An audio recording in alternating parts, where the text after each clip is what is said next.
I'm Peter Thiel. I build companies and I support people who are building new things, from social networks to rocket ships. When I was a kid, the great debate was about how to defeat the Soviet Union, and we won.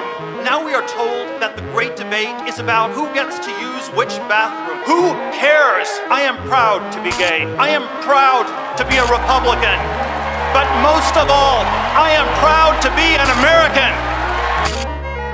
After World War II, Germany was divided into 4 occupation zones. These 4 occupation zones translated into 2 German countries. All the Western countries combined to form the free, democratic, and relatively prosperous West Germany, while the Soviets did their own thing and started a communist dystopia. 18 years later, on the 11th of October in 1963, Peter Thiel was born to Klaus and Suzanne Thiel. Peter was lucky enough to be born on the Western side. If he wasn't,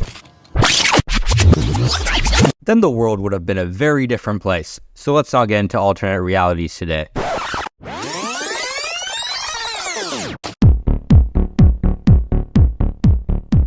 Peter's dad, Klaus Thiel, worked for a bunch of mining companies, which meant he and his brother Patrick had to move around a lot as kids.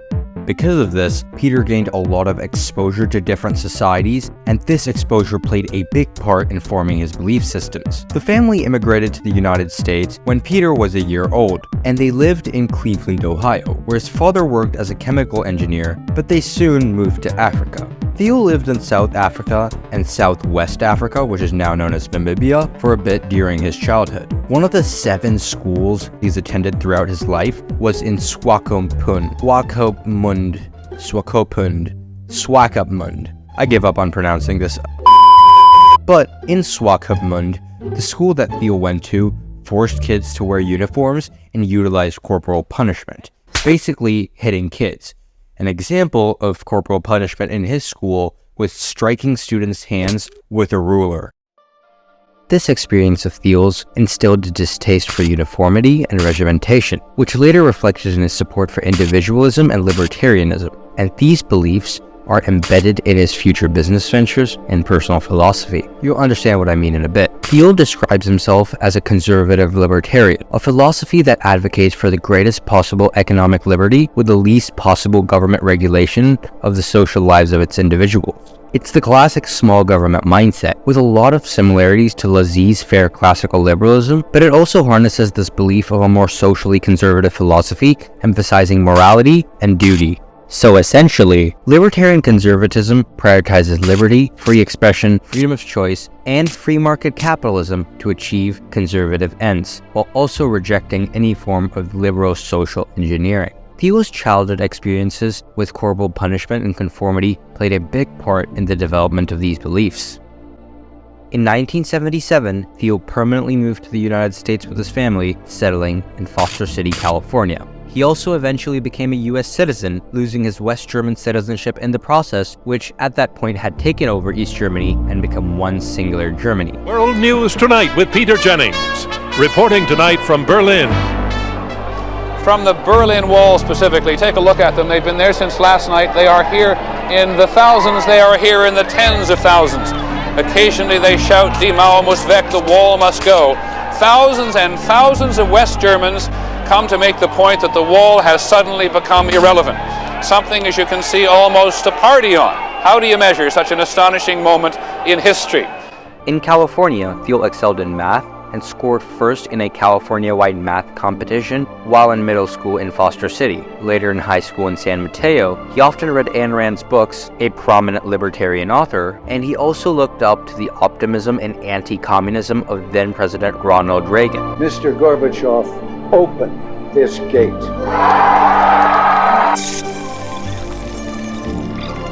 Mr. Gorbachev, tear down this wall.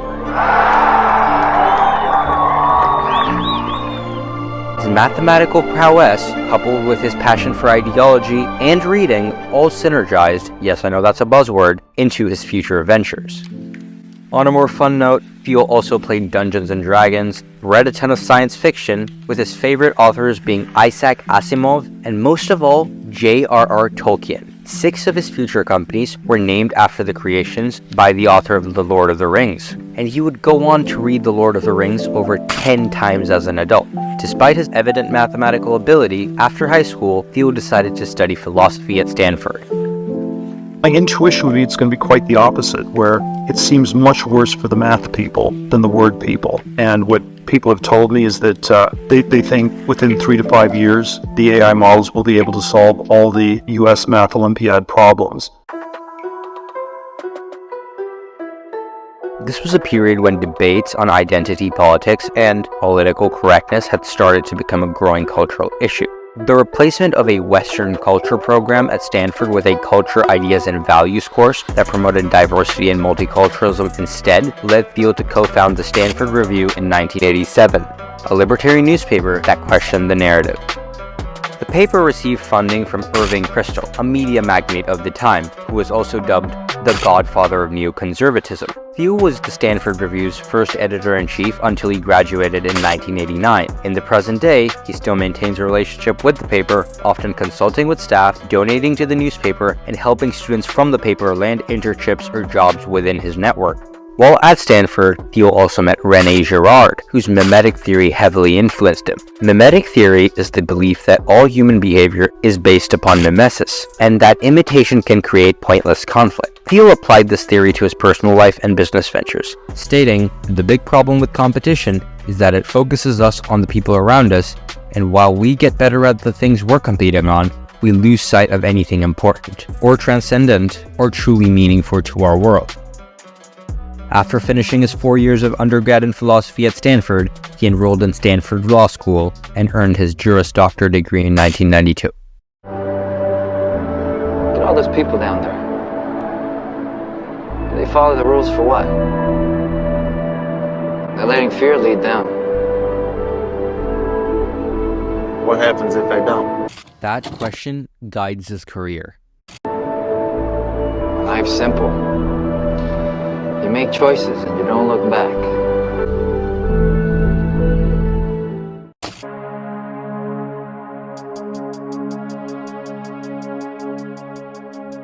After graduating from Stanford Law School, Thiel clerked for Judge Larry Edmondson of the United States Court of Appeals. Later, Thiel moved to working for the private law firm Sullivan & Cromwell, a real-world equivalent to, let's say, Pearson Spector. Oh yeah, fun fact, they also helped a banana company overthrow Guatemala's government, but that's a story for another time. Thiel left Sullivan just after 7 months and 3 days due to him feeling a lack of transcendental value in his work.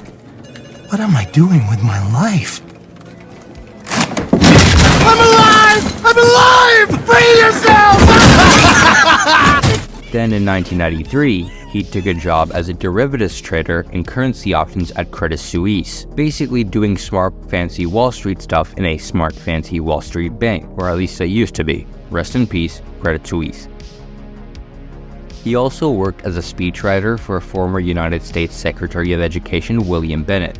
3 years later, in 1996, two things happened. The dot-com bubble was at its peak, and Peter Thiel returned to California. For context, the dot-com bubble was a time in the late 1990s and the early 2000s when everybody got super excited about the internet. People thought it was going to change everything. So everybody from Wall Street to everyday retail investors poured a ton of money into new internet companies, even if those companies were not making any real money yet. These companies' stock prices went through the roof because everybody wanted a piece of the action, including Thiel. It brutally bursted later, but that's kind of irrelevant to our story right now. Peter wanted to take advantage of this opportunity, so he raised a total of $1 million from friends and family to start his first investment firm, Thiel Capital Management. So he embarked on his venture capital career, which would soon become the career of a founder. Early on, he experienced a major setback after investing $100,000 in his friend Luke Nozick's unsuccessful web-based calendar project. A while later, Peter gave a guest lecture at his alma mater where he met Max Levchin. They decided to build a company together and started bouncing ideas. Though the use of credit cards and ATMs was expanding, many merchants didn't have the hardware required to accept credit cards. Thus, consumers had to pay with either cash or check. First, they thought of starting an online bank to solve this, but that was an oversaturated market. Then they thought of selling encryption software to existing online banks, but then finally, they landed up creating a digital wallet so people could transact via their PDAs.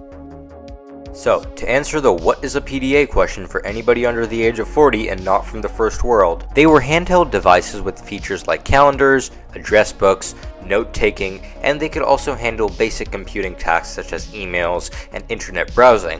PDAs used styluses for input on touchscreens and sometimes had small physical keyboards. Popular brands at the time like Palm, Apple, and Microsoft made these devices well known in the 90s and early 2000s. Eventually, PDAs became obsolete because of smartphones and just how much better they are. How are we going to communicate this? We don't want to carry around a mouse, right? So what are we going to do? Oh, a stylus, right? We're going to use a stylus. No, we're going to use the best pointing device in the world. We're going to use a pointing device that we're all born with. We're born with 10 of them. We're going to use our fingers. So, Thiel only wanted to be an investor in this company, but Levchin convinced him to be CEO. The company was briefly called FieldLink, but then very soon renamed Confinity.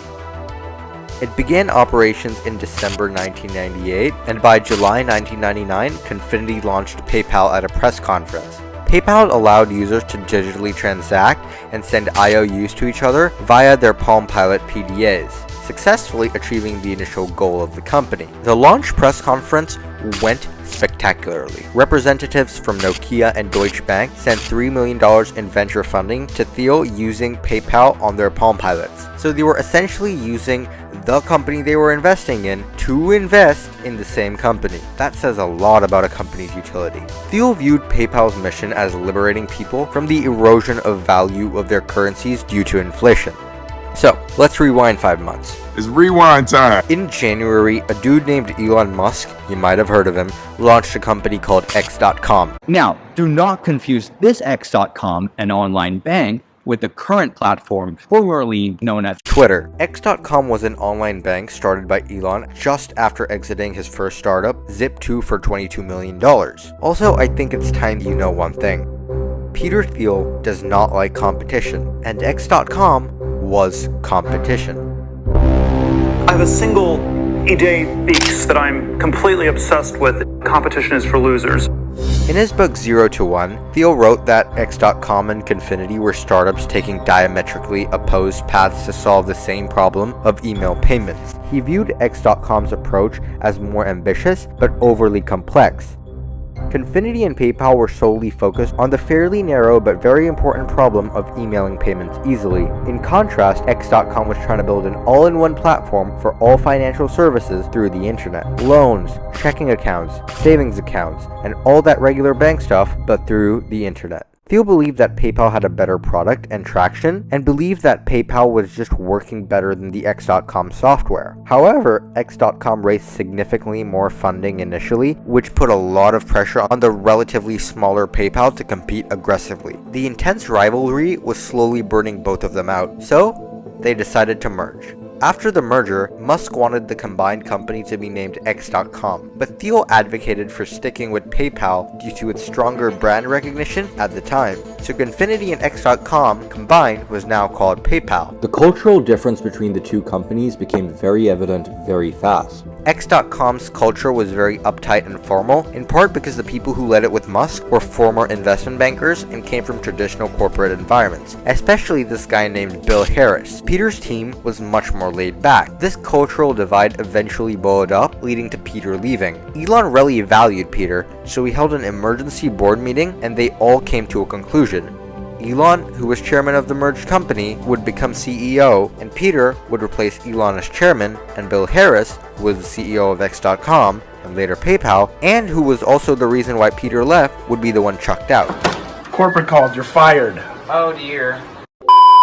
Despite all this, PayPal still had many problems to face. The company was burning a lot of cash because of their very generous incentives, and there was also an internal dispute between Elon and the board about switching from Linux to Windows, with Elon wanting to switch their existing Linux systems to Windows. This, along with many other disagreements, led to Elon being fired by the board while he was on vacation after executives led by Max Levchin held an emergency meeting to do so. And you know the part that stung Elon the most? Thiel supported this, and this was after Elon had fought to bring him back. Thiel did not mean for this to be personal.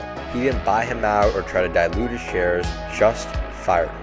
Thiel and Elon's relationship seems to have gotten better, as Thiel went on to invest in SpaceX and currently still owns 13% of the company.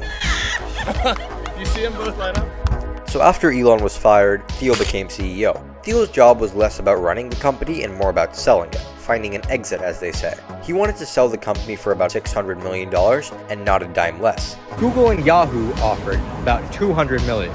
He said no. eBay, which at that point used PayPal as its de facto payment transactor since all users preferred it, offered about $400 million. Peter said no. He didn't settle because he had no buyers. That's not how he's built. And let the free markets decide what PayPal is worth. PayPal went public on 15th February in 2002 and was bought by eBay for $1.5 billion in October of the same year. Thiel remained the CEO of the company until the sale was completed. His 3.7% stake made him $55 million at the time of acquisition. So what does one do after they make $55 million? Do they ride into the sunset? Well, many would, but not people who'd give up their prestigious careers to focus on building transcendental value. So naturally, he started a hedge fund. He took $10 million, essentially all of his liquid cash, and started Clarium Capital, a global macro hedge fund. A global macro hedge fund is a hedge fund that essentially identifies and predicts patterns in the global economy and finds a way to capitalize off that for its investors. It's often called a go anywhere, do anything structure because of its broad nature. The fundamental macroeconomic idea that Clarium was based upon was the peak oil theory, which is the belief that the world is running out of oil and there were no easy alternatives. In 2002, his fund had a return of 29.4%, while the stock market went negative 22% as the dot-com bubble had just burst. Not only is this a crazy amount for hedge funds, which on average make single-digit or negative returns, but having such a great return in such terrible market conditions is even more spectacular. Then, in 2003, Thiel bet the United States dollar would weaken. It did. This was also the year Thiel decided to build a company that uses technology to ensure the security of the United States in the wake of 9/11. This company would be named Palantir, one of the companies named after Tolkien. He assembled a team of associates consisting from all phases of his life: Stanford, PayPal, and Clarium. Their job was essentially to use technology to secure the United States. But he still needed a CEO, so he decided to team up with a socialist to start a company that would help catch Osama bin Laden in the following decade. The socialist in question was Alex Karp, an associate of Thiel from their Stanford days. Despite their seemingly opposing philosophies of libertarianism and socialism, they became very good friends. They had gone their separate ways, with Thiel building companies in Silicon Valley, while Karp continued his studies in Europe. But circumstances would reunite them. Karp had already helped Thiel with getting investors at Clarium, and he knew those people had a connection to the intelligence community, the target market for Palantir's product. And Karp was a suitable candidate otherwise as well. The fundamental goal of the company of Palantir, as I've interpreted it, was to secure the United States without infringing on civil liberties and freedoms. But finding funding for a company selling software to spies is kind of hard. Here's what Thiel had to say about it. The big picture for Palantir, sort of like in the wake of 9/11, a few years after that, was could one do something from a libertarian or civil liberties point of view that would still be, tough on terrorism? Was there some technological fix? So this was sort of your answer to the Patriot Act in a way. According to Karp, the chairman of Sequoia Capital, one of Silicon Valley's most powerful investment firms, doodled through an entire meeting, and a Kleiner Perkins executive lectured the founders of the inevitable failure of the company. The only initial backers were the CIA's venture capital arm, In-Q-Tel, and $30 million from Thiel himself and Founders Fund, a venture capital investment firm he founded. Palantir has since grown significantly and has gone to expose threats to US national security, such as GhostNet, a hacker group that infiltrated the Dalai Lama's office along with 1,000 more computers, the Shadow Network, and it also assisted in the capture of Osama bin Laden, and probably 100 other missions we'll never know about.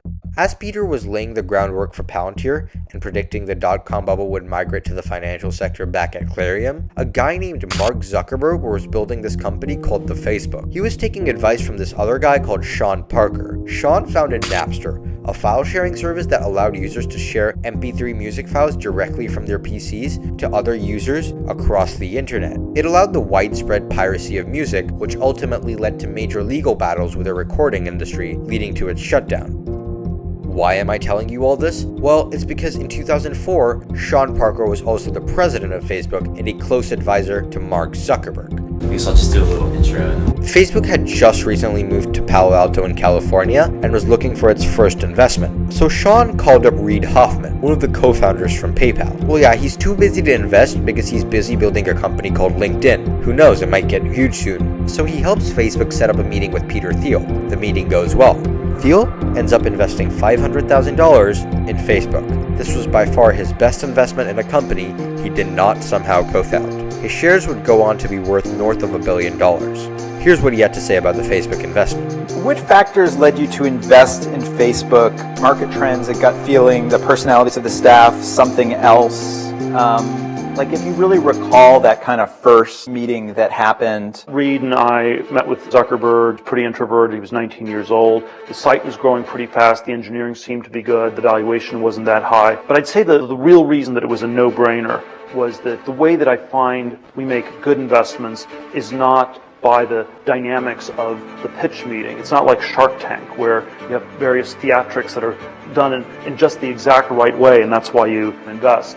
It's you spend, ideally you spend a lot of time thinking about the kinds of things people are roughly working on, you have a sense for it, and then you see, oh wow, this really makes sense. And it really makes sense because it's something you've been thinking about for a long time. So I think the prehistory in this case really helped. And was your initial meeting just with Zuckerberg alone? He didn't have the rest of the team? He didn't have Sean Parker with him? It was Sean and Mark. Back at Clarium, the firm made another insane return of 57.1% in 2005. Their assets under management, or AUM, grew over $7 billion by early 2008 after the fund achieved another impressive return of 40.3% in 2007. However, Clarium's fortunes took a turn for the worse in 2008 and into 2009 as the fund suffered significant financial losses after the recession. 2009 was also the year Peter Thiel stated a very controversial belief. He no longer believes that freedom and democracy are compatible. Up until this point, Clarium's returns were often far above other hedge funds and market averages. Only in 2006 did Clarium suffer a 7.8% loss. But by 2011, unable to rebound with the markets, Clarium had to shut down. It was totally defunct by 2013. We've taken a look at a lot of Thiel's companies and investment firms by now, and have a basic understanding of his career. Now, I think it's time to look at his political views, beliefs, and philanthropic endeavors. Thiel has supported policies, opinions, and candidates linked to national conservatism and related ideologies. This can be seen in his support and endorsement of Donald Trump and pro-Trump political candidates. Thiel has backed JD Vance and Blake Masters, upon whose notes the seeds of his most prominent book, 0 to 1, was based upon. This book is the reason this video exists, and it's also one of my favorite books of all time, and it has so many useful insights nestled within it. Concepts like creative destruction have been integral in building my personal viewpoints. And while I don't agree with all of his values and beliefs, I do believe he is someone who has very well thought out opinions and values, and someone I personally have a lot to learn from. So if you enjoyed this video, like and subscribe, and I'll see you soon. Bye-bye. Also, please share the video because that's really important for the algorithm and stuff now. So yeah.